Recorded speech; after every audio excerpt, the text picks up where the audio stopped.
રાષ્ટ્રીય ઉદ્યાન ભાવનગરમાં આવેલ છે, જે ભાવનગર અમદાવાદ ધોરીમાર્ગ પર વેળાવદર ગામ પાસે સૌરાષ્ટ્રના ભાલ પ્રદેશમાં આવેલ છે, જે કાળિયાર માટેનું રાષ્ટ્રીય ઉદ્યાન છે. આ ભાલ વિસ્તારમાં આવેલ ઘાસના મેદાનો કાળિયારને ખૂબ જ માફક આવે છે. આ ઉદ્યાન ભાવનગર શહેરથી 45 કિલોમીટર દૂર છે. આ ઉદ્યાનની સ્થાપના ઈસવીસન જુલાઈ 1976માં કરવામાં આવી હતી.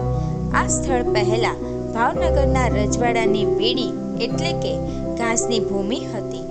ભાવનગરના મહારાજાશ્રીઓએ આ વિસ્તારના સંરક્ષણ માટે બહુ મહત્વની ભૂમિકા ભજવી છે. આ ઉદ્યાનમાં કાળિયાર, વરુ, ઘોરાડ જેવા ઓછી વસ્તી સંખ્યા ધરાવતા પશુ પંખીઓ રહે છે.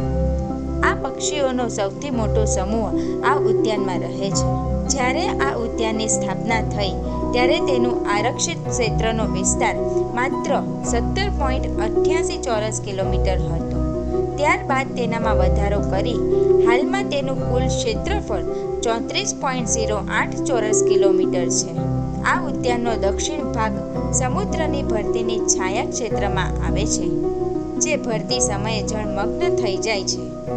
જોકે આનું અર્ધ શુષ્ક વાતાવરણ, ભરતીની આવક જાવક, વરસાદના સમયે જમીનનું પાણીમાં ગરકાવ થવું એ આ ઉદ્યાન નિવાસી પ્રાણીઓને પ્રાકૃતિક આવાસ પૂરો પાડે છે. આ ઉદ્યાનમાં કાળિયાર, વરુ, લોમડી, શિયાળ, સસલા, જંગલી બિલાડી મુખ્ય પ્રાણીઓ છે. અન્ય પ્રજાતિઓમાં ઘોરાડ, હોબારા, જંગલી ડુક્કર અને મૂષક છે. સવાના ક્ષેત્રના કંટાળા ઝાખરા પણ અહીં દેખાય છે. કાળિયાર હરણનો જ એક ભાગ છે.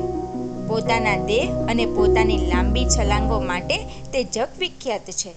તેના માથા પર ઊભા વળદાર શિંગડા હોય છે. શરીરના ઉપરના ભાગે કાળો અને પેટાળના ભાગે સફેદ રંગ કાળિયારને વિશેષ ઓળખ આપે છે. ચિત્તા પછી આ કાળિયાર સૌથી ઝડપી દોડી શકતું પ્રાણી છે. આ ભારત સિવાય પાકિસ્તાન અને નેપાળમાં પણ જોવા મળે છે. માદા કાળિયારના માથે શિંગડા હોતા નથી. કાળિયારને કન્નડ ભાષામાં પુષ્પમુખ અને તેલુગુ ભાષામાં કૃષ્ણ જિંકા કહેવાય છે. આંધ્રપ્રદેશમાં તેને રાજ્ય પ્રાણી તરીકેનો દરજ્જો આપેલ છે.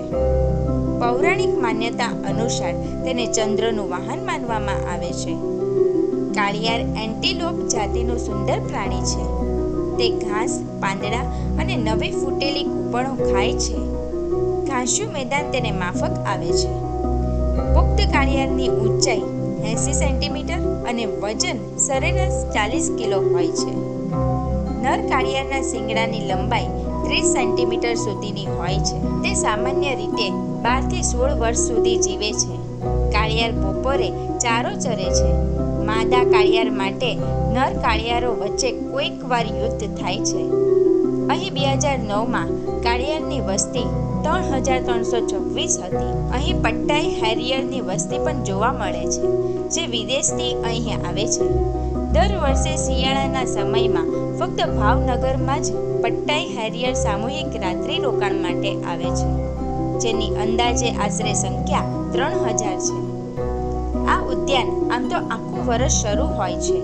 અહીં આવવાનો ઉત્તમ સમય ડિસેમ્બરથી માર્ચનો હોય છે, કેમ કે આ સમય દરમિયાન અહીં વિદેશી પંખીઓ ઘણા આવતા હોય છે, જેમ કે પટ્ટાઈ પ્રજાતિઓ ખડમોર લેસર ફ્લોરિકન, ગરુડ, સાસર અને અન્ય જળ પક્ષીઓ શિયાળાની ઋતુમાં અહીં સમય ગાળે છે.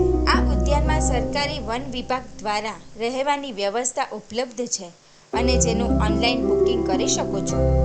હાલમાં અહીં કાળિયારની વસ્તી આશરે 10,000 આસપાસ હશે અને નીલગાયની વસ્તી આશરે 3,000 આસપાસ હશે.